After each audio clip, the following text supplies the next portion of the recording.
Kami mulai dengan berita terkini.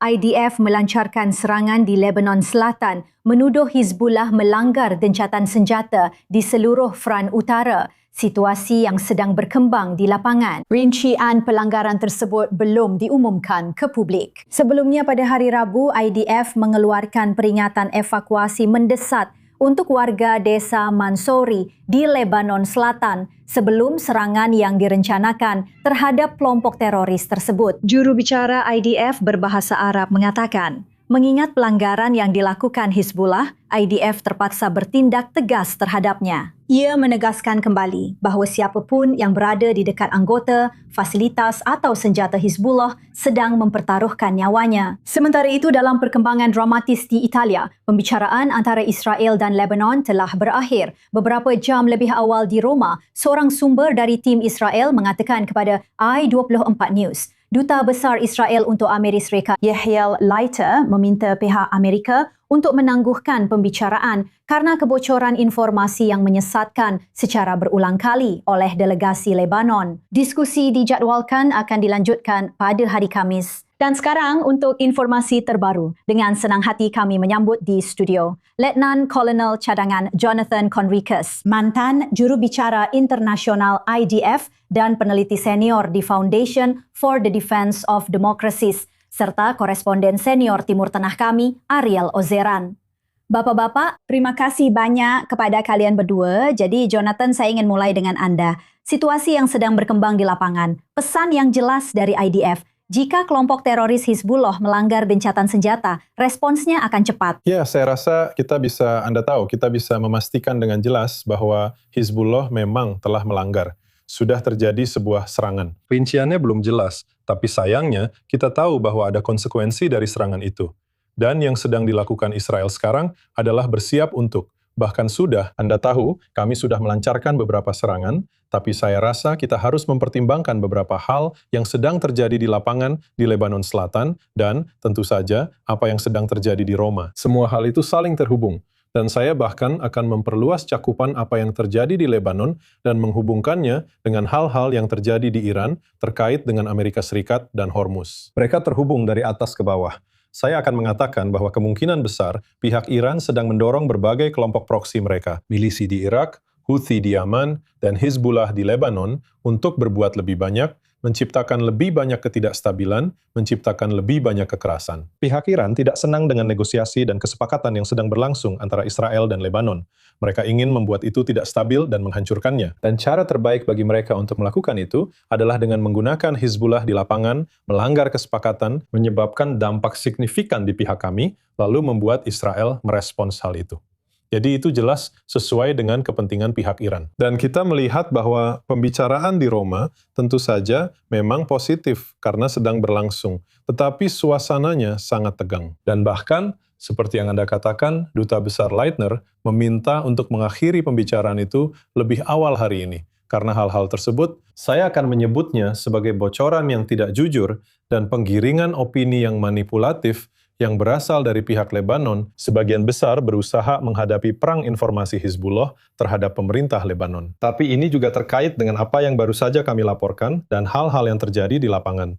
Jadi, kita memiliki berbagai organisasi dan entitas yang berfokus pada area pertempuran yang sama. Hizbullah menjalankan rencana lokalnya, tapi juga, menurut saya, melayani kepentingan Iran. Ini juga akan sangat penting, Ariel, untuk memperhatikan bagaimana IDF melakukan respons ini. Kita tahu ada peringatan evakuasi untuk beberapa bahagian Lebanon Selatan sebelum serangan itu. Pada saat yang sama, kita menunggu untuk melihat apakah respon itu memicu sesuatu yang lain dari Hizbullah, dan itu bisa sangat mengkhawatirkan. Ya, IDF belum mengumumkan bahwa gelombang serangan balasan atas pelanggaran ini telah selesai. Tetapi tampaknya kita melihat cakupan yang terbatas dalam pembalasan ini. Dimaksudkan agar tidak menggagalkan pembicaraan. Berbeda dengan apa yang dilakukan Hizbullah, yang memang berniat menggagalkan pembicaraan, bukan hanya lewat serangan, tapi juga dengan mencoba memicu respon Israel yang lebih keras, sehingga membuat pihak Lebanon nyaris mustahil melanjutkan negosiasi dengan Israel. Itu tidak terjadi.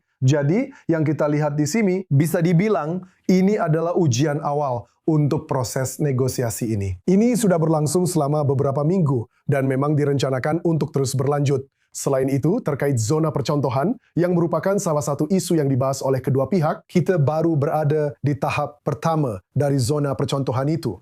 Baru membahas 3 desa dari lebih dari 20 desa. Puluhan desa masih menunggu penarikan pasukan Israel sebelum diserahkan kepada angkatan bersenjata Lebanon.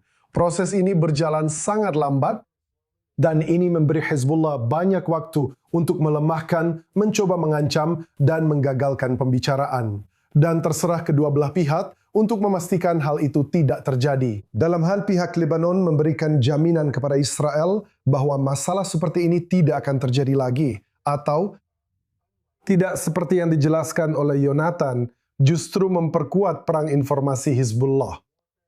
Klaim ini menyatakan bahwa kota tempat pelanggaran ini terjadi tidak berada di zona keamanan. Padahal setiap peta yang dikeluarkan oleh IDF menunjukkan bahwa kota Mansuri berada di dalam zona keamanan yang seharusnya melarang Hizbullah beroperasi di sana. Namun mereka tetap beroperasi di sana. Ini adalah pelanggaran terhadap gencatan senjata, tapi kami melihat pihak Lebanon ikut memperkuat hal itu. Dan di pihak Israel, ujiannya adalah di satu sisi menunjukkan sikap menahan diri, tapi tidak membiarkan Hizbullah terus melakukan pelanggarannya. Karena jika Hizbullah mendapatkan momentum dan menjadi lebih, katakanlah, percaya diri dalam kemampuannya melakukan serangan-serangan ini terhadap Israel, hal ini akan merusak pembicaraan dan membuatnya tegang dalam jangka panjang, yaitu periode waktu yang kami perkirakan pembicaraan ini akan terus berlangsung. Yang memunculkan pertanyaan. Ya, maksud saya, Israel jelas perlu membalas atas pelanggaran dan serangan yang begitu parah. Israel perlu membalas secara besar-besaran untuk memberi efek jera kepada Hizbullah di satu sisi. Di sisi lain, jika kita hubungkan dengan situasi regional di sini, Israel baru saja menolak, meskipun dengan kata-kata yang lebih banyak, tetapi secara umum mereka menolak proses perdamaian dan penarikan diri dari Gaza. Dan saya tidak berpikir bahwa Israel ingin terlihat sebagai pihak yang menolak perkembangan positif di Gaza, dan juga dianggap atau menjadi sasaran sebagai negara yang menggagalkan pembicaraan damai di Lebanon. Jadi, ini adalah situasi yang sangat sensitif. Banyak pihak yang terlibat, tapi tentu saja kita bisa memperkirakan bahwa Hizbullah akan terus melakukan apapun yang mereka bisa untuk menggagalkan proses perdamaian antara Israel dan Lebanon. Mereka terganggu oleh hal itu, mereka tertekan karenanya, dan itu adalah ancaman besar bagi Hizbullah. Itulah sebabnya mereka bertindak seperti sekarang.